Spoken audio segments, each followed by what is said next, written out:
Welcome to my channel. अगर आपने अभी तक मेरे चैनल को सब्सक्राइब नहीं किया है तो सब्सक्राइब कर लीजिए और press the bell icon for getting more updates. आज हम क्लास 12th ऑर्गेनिक केमिस्ट्री पढ़ने वाले हैं और इसमें हम unit 10 halo alkane and hello arenes पढ़ेंगे। हमारा आज का टॉपिक है mechanism of nucleophilic substitution reaction और साथ में हम पढ़ने वाले हैं stereochemical aspects of nucleophilic reaction. तो वीडियो को एंड तक देखिए एंड कमेंट्स जरूर करें। इस वीडियो में हम mechanism of nucleophilic substitution reaction पढ़ने वाले हैं। इसके पहले के वीडियो में आपने न्यूक्लियोफिलिक सब्स्टिट्यूशन की रिएक्शंस पढ़ी है और वहां पे मैंने आपको बताया है कि न्यूक्लियोफिलिक सब्स्टिट्यूशन कैसे होता है। अब जब हम एल्किल हैलाइड में इसको पढ़ने वाले हैं तब यहाँ पे क्या होता है, यहाँ पे दो चेंजेस होते हैं। इस मैकेनिज्म में दो चेंजेस होते हैं। फर्स्ट होता है कि सबसे पहले तो जो हमारा एल्किल हैलाइड है, जैसे एल्किल हैलाइड हमारे पास है, प्राइमरी एल्किल है ये हैलाइड, और इसमें क्या होगा, सबसे पहले होगा ब्रेकिंग ऑफ बॉन्ड। यहाँ से जो ये बॉन्ड है इसका टूटना पहली स्टेप होती है, ब्रेकिंग ऑफ बॉन्ड। तो ऐसा कंपाउंड जो क्या होता है, हटता है, वो जैसे यहाँ पे क्लोरीन है तो ये जो क्लोरीन है इसको कहा जाएगा लीविंग ग्रुप। ये होगा लीविंग ग्रुप क्योंकि ये क्या करेगा, इस पूरे एल्किल हैलाइड को छोड़कर हट जाएगा। तो एक होता है लीविंग ग्रुप और दूसरा होता है इस पर जो अटैक करेगा न्यूक्लियोफिल OH-। मान लो कि यहाँ पर हाइड्रोक्सिल ग्रुप एक अटैक कर रहा है, अल्कोहल हम बनाना चाह रहे हैं इसके अटैक से, तो जो हाइड्रोक्सिल ग्रुप होगा, ये हाइड्रोक्सिल ग्रुप जो होगा यहाँ पे वो होगा अटैकिंग ग्रुप। तो दो टाइप के ग्रुप यहाँ पे बन जाते हैं। बहुत सिंपल वे में हम इस मैकेनिज्म को समझने वाले हैं। आप ध्यान से इसको पूरा वीडियो एंड तक देखिए, आपको बहुत अच्छे से समझ में आएगा। और अगर आपको कोई डाउट है तो आप कमेंट सेक्शन में अपने डाउट्स के बारे में बोल सकते हैं। तब यहाँ पे क्या होता है, न्यूक्लियोफिलिक सब्स्टिट्यूशन होने के लिए दो चीजें होनी चाहिए। फर्स्ट कि एल्किल हैलाइड होता है, उसके साथ एक हैलाइड ग्रुप जुड़ा होता है जिसको हम बोलते हैं लीविंग ग्रुप। ये लीविंग ग्रुप होता है जो हट जाएगा बाद में। और दूसरा होता है इसको हटाने के लिए अटैक करने वाला ग्रुप, अटैकिंग ग्रुप, जो कि हमने हाइड्रोक्सिल को लिया हुआ है। तो अब ये जो दो ग्रुप है, इस पूरी मैकेनिज्म कुछ पॉइंट्स पर डिपेंड करती है। न्यूक्लियोफिलिक सब्स्टिट्यूशन रिएक्शन कुछ पॉइंट्स पे डिपेंड करती है और वो पॉइंट्स होते हैं, first the structure of alkyl halide. Alkyl halide का स्ट्रक्चर कैसा है। एल्किल हैलाइड तीन टाइप के हो सकते हैं, primary alkyl halide, secondary alkyl halide and tertiary. तो स्ट्रक्चर ऑफ एल्किल हैलाइड पे डिपेंड करता है कि अगर प्राइमरी है तो कौन सी रिएक्शन होगी, सेकेंडरी है तो कौन सी, और टर्शरी हो तो कौन सी होगी। सेकेंड होता है the reactivity, concentration and structure of न्यूक्लियोफिल।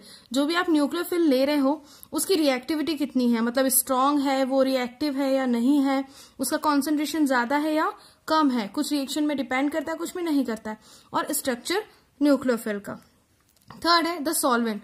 Solvent दो टाइप के हो सकते हैं, पोलर सॉल्वेंट और नॉन पोलर सॉल्वेंट। तो जिस भी सॉल्वेंट में पूरी रिएक्शन हो रही है उस पर डिपेंड करेगा कि मैकेनिज्म कौन सी होगी। तो हमारे पास तीन फैक्टर्स है। फर्स्ट है एल्किल हैलाइड का structure, reactivity, concentration and structure of nucleophile, और थर्ड है सॉल्वेंट का नेचर, जो भी जिसमें रिएक्शन हो रही है वो। इस बेस पे काफी टाइप की मैकेनिज्म होती है, लेकिन हम दो मेन मैकेनिज्म के बारे में यहाँ पे पढ़ने वाले हैं। फर्स्ट है SN2 या biomolecular nucleophilic substitution reaction, and second है SN1 या unimolecular nucleophilic substitution reaction. First हम पढ़ेंगे SN2 biomolecular nucleophilic substitution reaction. अब SN2 है, इसका नाम है बायोमोलिक्यूलर रिएक्शन। अब इसके कुछ पॉइंट्स, मेन हेडिंग्स मैंने आपको निकाले जो आसानी से आप इसको समझ सकते हैं। फर्स्ट होता है कि ये प्राइमरी एल्किल हैलाइड या एल्किल हैलाइड में परफॉर्म की जाती है। मतलब जो एल्किल हैलाइड रहेगा, हमारा प्राइमरी एल्किल हैलाइड क्या होगा, CH3Cl Br, इसमें परफॉर्म की जाती है। ये जो रिएक्शन होती है सेकेंड ऑर्डर काइनेटिक्स को फॉलो करती है। इसका मतलब है, सेकेंड ऑर्डर का मतलब है कि ये डिपेंड करेगा रिएक्टेंट के कॉन्सेंट्रेशन पे भी और साथ में प्रोडक्ट के कॉन्सेंट्रेशन पे भी। जब first order with respect to each reactant and second order overall, मतलब एक रिएक्टेंट के लिए ये फर्स्ट ऑर्डर होगी लेकिन ओवरऑल जो होगी वो सेकेंड ऑर्डर काइनेटिक्स को ये फॉलो करती है। थर्ड है कि न्यूक्लियोफिल, ये बहुत इंपॉर्टेंट है, attacks just opposite side to the leaving group. अभी हमने पढ़ा कि लीविंग ग्रुप क्या होता है, तो यहाँ पे क्या होता है कि जो भी न्यूक्लियोफिल है वो लीविंग ग्रुप के जस्ट अपोजिट साइड में अटैक करता है। ये पूरी रिएक्शन वन स्टेप रिएक्शन होती है, मतलब एक ही स्टेप में पूरी रिएक्शन कंप्लीट हो जाती है और इसमें इंटरमीडिएट या एक मीडिएटर कंपाउंड का फॉर्मेशन हो जाता है। एग्जाम्पल के साथ इसको देखते हैं। यहाँ पे OH- जो है हमारे पास न्यूक्लियोफिल है, मतलब अटैकिंग ग्रुप, और जो क्लोरीन है वो है लीविंग ग्रुप। तो अब होता क्या है यहाँ पर कि सबसे पहले तो जो पूरा की पूरा हमारा कंपाउंड है, मतलब ये है हमारे पास CH, ये एक बैक साइड बॉन्ड से एक H जुड़ा हुआ है, और HCl, ये हमारा कंपाउंड है। तो जो न्यूक्लियोफिल होता है वो क्या करता है, आकर के ऐड हो जाता है पहले OH, यहां पर ये ऐड हो जाता है। अब इस कंडीशन में क्या होता है, ये एक इंटरमीडिएट स्टेट बन जाती है। इस स्टेट में जो पहले sp3 हाइब्रिडाइजेशन स्टेट होती है CH3Cl की, वो कन्वर्ट होकर बदल जाती है sp2 में। ठीक है, पहले sp3 होती है, लेकिन जैसे ही अटैकिंग ग्रुप इसमें जुड़ जाता है, न्यूक्लियोफिल जुड़ जाता है, तो ये sp3 से sp2 में कन्वर्ट हो जाता है। और इनके बीच की जो बॉन्ड लेंथ है, मतलब यहाँ जो बॉन्ड लेंथ होगी और Cl के बीच में जो बॉन्ड लेंथ है वो बढ़ जाती है, और बॉन्ड लेंथ बढ़ जाने के कारण ये जो इंटरमीडिएट कंपाउंड है ये स्टेबल नहीं होता है और इमीडिएटली कन्वर्ट हो जाता है किसमें, प्रोडक्ट में। और यहां पर आकर के जो हमारा न्यूक्लियोफिल है वो अटैक कर चुका है, लेकिन ये आपको याद रखना है कि ये अपोजिट साइड में, जैसे निकलेगा क्लोरीन यहां से, लेकिन जो न्यूक्लियोफिल है वो कहां अटैक करेगा, उसके अपोजिट साइड में। तो न्यूक्लियोफिल जुड़ जाएगा, यहाँ पे OH जुड़ जाएगा, और हमारा जो प्रोडक्ट है वो बन जाएगा अल्कोहल H के साथ जुड़ करके, और ये हमारा प्रोडक्ट हो जाएगा, और जो हमारा क्लोरीन है वो बाहर निकल जाएगा। इस मैकेनिज्म में अपोजिट साइड में जो अटैक होता है न्यूक्लियोफिल का, उसके बेस पे कहा जाता है, जैसे आपने देखा होगा कि बारिश के टाइम पे जब बहुत तेज हवाएं चलती है तो अम्ब्रेला पलट जाता है, एकदम से वो क्या होता है कि कन्वर्ट हो जाता है, पलट जाता है। तो इसको अम्ब्रेला साइड इन्वर्शन या इन्वर्शन कहा जाता है कि जो मॉलिक्यूल है वो पलट गया है और अपोजिट साइड में उसके न्यूक्लियोफिल का अटैक हो गया है। तो ये मैकेनिज्म कहलाती है SN2 या बायोमोलिकुलर मैकेनिज्म। सेकेंड है SN1 या यूनिमोलिकुलर रिएक्शन। अब जैसे SN2 प्राइमरी एल्किल हैलाइड में होता था, ये टर्शियरी एल्किल हैलाइड में परफॉर्म किया जाता है। इसके लिए पोलर मीडियम की जरूरत होती है, यहाँ पे पोलर मीडियम होना जरूरी है, वहां पे मीडियम का कोई बाउंडेशन नहीं है, तो यहाँ पोलर मीडियम होना इंपॉर्टेंट होता है। सेकेंड चीज है ये 2 स्टेप में, नाम है बाय यूनिमोलिकुलर और होती है 2 स्टेप्स में, और ये मैकेनिज्म 2 स्टेप्स में कंप्लीट होती है। और ये जो है फर्स्ट ऑर्डर मैकेनिज्म को फॉलो करती है, फर्स्ट ऑर्डर मैकेनिज्म को ये फॉलो करती है। तो इसकी हम देखते हैं सबसे पहले स्टेप फर्स्ट। अब यहाँ पर जैसे कि SN2 में होता था कि डायरेक्ट ही लिविंग ग्रुप जो है वो हट जाता है, वो जुड़ा रहता है और उसके साथ में ही जुड़ जाता है अटैकिंग रिएजेंट। लेकिन यहाँ पे क्या होता है, सबसे पहले जैसे अगर हम ले रहे हैं CH3, एक टर्शियरी एल्किल हैलाइड होना यहाँ पे जरूरी है, तो हम ले रहे हैं टर्शियरी एल्किल हैलाइड, मतलब 3 इसमें CH3 हम एक कार्बन से जोड़ेंगे, टर्शियरी एल्किल हैलाइड यहाँ हमने ले लिया Br। तो जब एक टर्शियरी एल्किल हैलाइड है और हमको यहाँ पे क्या करना है, सबसे पहले इसका होमोलाइटिक क्लीवेज, मतलब कि इनके बीच का जो बॉन्ड है वो क्या होगा, यहाँ से ब्रेक हो जाएगा, होमोलाइटिक क्लीवेज होगा और एक कैटायन का फॉर्मेशन हो जाएगा। इसमें एक कैटायन कार्बोकैटायन बन जाएगा और जो कार्बोकैटायन है C+, इसका फॉर्मेशन हो जाएगा और हमारा जो लिविंग ग्रुप है Br- वो अलग हो जाएगा। तो ये जो है फर्स्ट स्टेप है, इसमें सिर्फ लिविंग ग्रुप अलग होता है और एक कार्बोकैटायन का फॉर्मेशन हो जाता है। अब हम देखेंगे इसका स्टेप 2। स्टेप 2 में स्टेप सेकंड स्टार्ट होगा इस कार्बोकैटायन से, जो कार्बोकैटायन है यहीं से स्टार्ट होगा। अब इस कार्बोकैटायन में CH3, ये कार्बोकैटायन है, CH3 जुड़ा हुआ है। अब यहाँ पे इस कार्बोकैटायन में क्या होगा कि जो हमारा न्यूक्लियोफिल है, सेम न्यूक्लियोफिल हम यहाँ पे यूज कर रहे हैं OH- हाइड्रोक्सिल आयन, और ये अब बहुत आसानी से इससे ऐड हो जाएगा, इस कार्बोकैटायन के पास जाकर के जुड़ जाएगा और हमारा प्रोडक्ट बन जाएगा टर्शियरी अल्कोहल हमको यहाँ पे मिल जाएगा। तो जो SN1 मैकेनिज्म होती है वो 2 स्टेप में बनती है। इसमें कोई भी इंटरमीडिएट मॉलिक्यूल का फॉर्मेशन नहीं होता है और ये पोलर मीडियम में होती है। एग्जाम में आपको इन दोनों के बीच में डिफरेंस पूछा जा सकता है कि क्या डिफरेंस होता है दोनों मैकेनिज्म में, तो आप इन 2 पॉइंट्स के बेस पे बहुत आसानी से इसको बता सकते हैं। Stereochemical aspects of nucleophilic substitution, ये जो रिएक्शन है इसका स्टीरियोकेमिकल हमें एस्पेक्ट पढ़ना है और इसके कुछ पॉइंट्स हैं उनको हमें पढ़ना है। पहली चीज तो ये होती है कि SN2 टाइप के जो मॉलिक्यूल्स या SN2 मैकेनिज्म जो होती है उसमें स्टीरियोकेमिकल इन्वर्शन होता है। हम पढ़ेंगे आगे कि स्टीरियोकेमिकल इन्वर्शन क्या होता है। और SN1 जो होता है वो शो करता है रेसिमाइजेशन, वो रेसिमाइजेशन की प्रोसेस शो करता है। तो ये एक शॉर्ट में आपको याद होनी चाहिए कि SN2 इन्वर्शन शो करता है और SN1 जो होता है वो रेसिमाइजेशन को शो करता है। अब इसमें हमें कुछ चीजें पढ़नी है जैसे optical activity, chirality, retention, inversion and racemization. तो हमारा फर्स्ट टॉपिक है ऑप्टिकल एक्टिविटी, या इसको कहा जाता है plane polarized light, PPL, plane polarized light कहा जाता है। कुछ कंपाउंड्स जो होते हैं वो क्या कर सकते हैं, प्लेन पोलराइज्ड लाइट को रोटेट कर सकते हैं। जैसे उन कंपाउंड के अंदर से प्लेन पोलराइज्ड लाइट जाएगा तो वो क्या करते हैं, उसको रोटेट कर सकते हैं।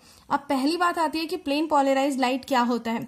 आपने क्लास 11 में पढ़ा होगा, तो हम देख लेते हैं प्लेन पोलराइज्ड लाइट क्या होता है। एक जो ऑर्डिनरी लाइट होता है, मतलब सनलाइट ऑर्डिनरी लाइट है, वो ऑर्डिनरी लाइट क्या होता है, उसका रोटेशन ऑल डायरेक्शंस में होता है। मतलब हर डायरेक्शन में एक ordinary light evenly equally distributed होता है, बिल्कुल बराबर वो हर डायरेक्शन में जाता है। और अगर इस ऑर्डिनरी लाइट को एक निकोल प्रिज्म होता है, उस निकोल प्रिज्म से, मतलब दो प्रिज्म को कंबाइन करके निकोल प्रिज्म बनाया जाता है। तो निकोल प्रिज्म से जब इस लाइट को पास कराया जाता है तो इसका जो रोटेशन है वो यूनि डायरेक्शनल हो जाता है। मतलब ये रोटेशन अब हर डायरेक्शन में ना होकर के कैसा हो जाएगा, यूनि डायरेक्शनल। वही ऑर्डिनरी लाइट अब कैसा बन जाएगा, यूनि रोटेशनल। और इसी यूनि रोटेशनल लाइट को कहा जाता है प्लेन पोलराइज्ड लाइट। यही बन जाता है प्लेन पोलराइज्ड लाइट। तो होता क्या है, ऑप्टिकल एक्टिविटी क्या होती है, जब किसी प्लेन पोलराइज्ड लाइट को, ये प्लेन पोलराइज्ड लाइट है, इसको किसी ऑर्गेनिक कंपाउंड, एक ऑर्गेनिक कंपाउंड हम ले लें और उसका सॉल्यूशन ले लें, तो ऑर्गेनिक कंपाउंड के सॉल्यूशन से जब इस प्लेन पोलराइज्ड लाइट को भेजा जाता है, इसके अंदर से इसको भेजा जाएगा, तो क्या होगा, ये जो कंपाउंड है, इस कंपाउंड के मॉलिक्यूल्स इस लाइट को 2 डायरेक्शन में रोटेट कर सकते हैं। मतलब या तो क्या कर सकते हैं, ये क्लॉकवाइज उसको रोटेट कर सकते हैं, मतलब राइट साइड में रोटेट कर सकते हैं। तो सिंपली हमारे पास क्या था, जो लाइट था वो कैसा था, सिंपल 1 डायरेक्शन में था। अब क्या होगा कि अगर ये उसको रोटेट कर देते हैं प्लस डायरेक्शन में या राइट साइड में रोटेट कर देते हैं उसको, या तो वो क्या कर सकते हैं, इस लाइट को लेफ्ट साइड में रोटेट कर सकते हैं, मतलब क्या हो रहा है कि लाइट इस सॉल्यूशन से जा रहा है और उसका डायरेक्शन चेंज हो जा रहा है, या तो वो राइट साइड में मुड़ जा रहा है या तो लेफ्ट साइड में मुड़ जा रहा है। तो राइट साइड या लेफ्ट साइड में मुड़ना ही ऑप्टिकल एक्टिविटी कहलाती है। अगर कोई मॉलिक्यूल प्लेन पोलराइज्ड लाइट को राइट साइड में रोटेट कर देता है तो इसे कहा जाता है उसका डेक्स्ट्रो रोटेटरी फॉर्म या डी फॉर्म कहा जाता है, डेक्स्ट्रो रोटेटरी, या इसे प्लस साइन से रिप्रेजेंट किया जाता है। और अगर क्या करे, कोई कंपाउंड PPL को लेफ्ट राइट डायरेक्शन में रोटेट कर दे, एंटी क्लॉकवाइज रोटेट कर दे, तो इसको कहा जाता है लीवो या एल फॉर्म, और इसे निगेटिव साइन के थ्रू शो किया जाता है। तो पूरी प्रोसेस है क्या, सबसे पहले एक ऑर्डिनरी लाइट होता है, उसको निकोल प्रिज्म में भेजा जाता है जिससे वो PPL में कन्वर्ट हो जाता है।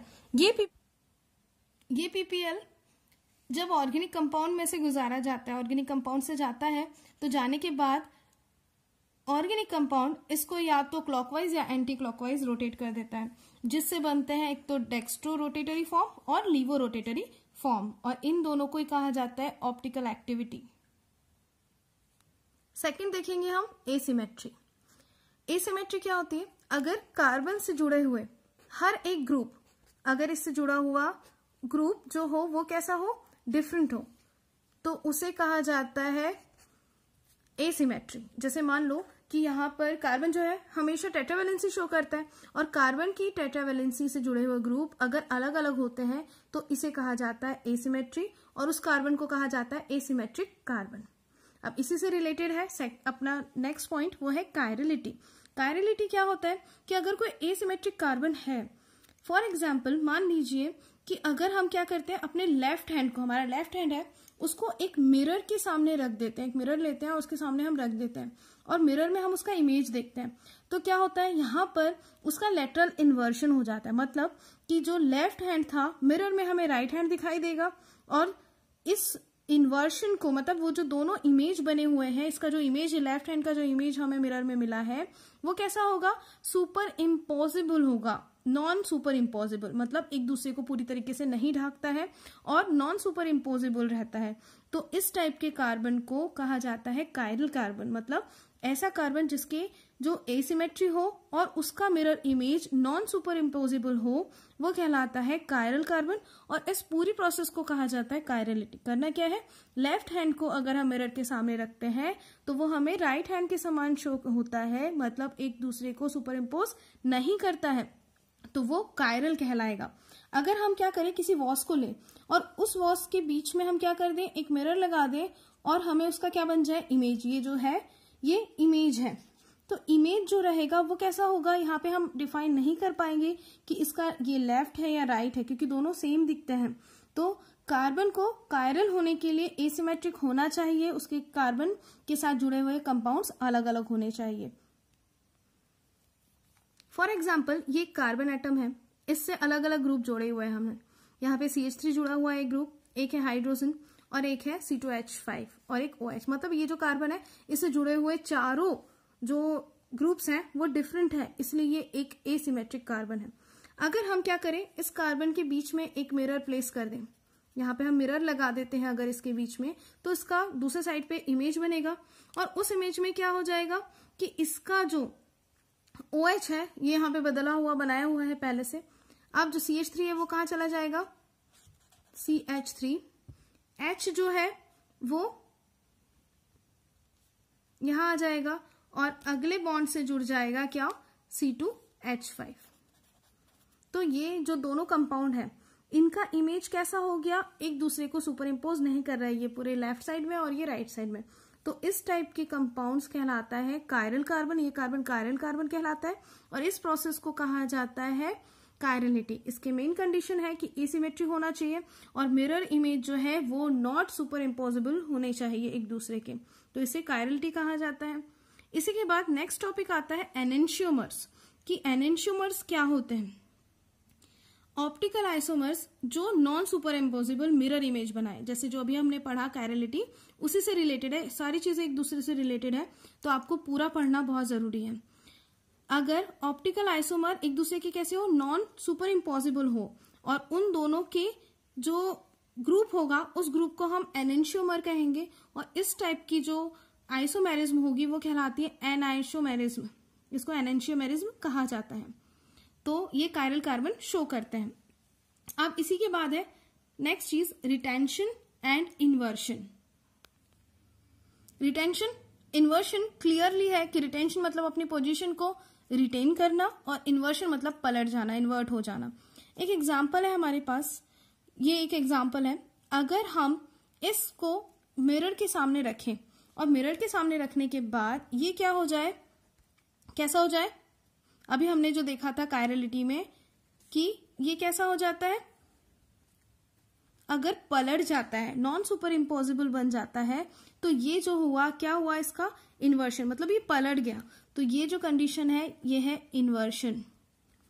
और अगर ये क्या हो जाए, 180 डिग्री पे घूम जाए, 180 डिग्री पे घूम जाए और सेम पोजीशन पे आ जाए, मतलब CH3 ये सेम पोजीशन बना ले, बॉन्ड्स सेम रहेंगे बट ये जो पोजीशन है वो कैसी रहे, वैसी ही रहे, तो ये कहलाता है रिटेंशन। ठीक है, क्या होगा, अगर वो पलट जाता है तो इन्वर्शन होगा और 180 डिग्री पे घूमकर जैसा कि वैसा रह जाए तो वो रिटेंशन कहलाता है। तो एक है इन्वर्शन और दूसरा है रिटेंशन। लास्ट टॉपिक है रेसमिक मिक्सचर या रेसमाइजेशन।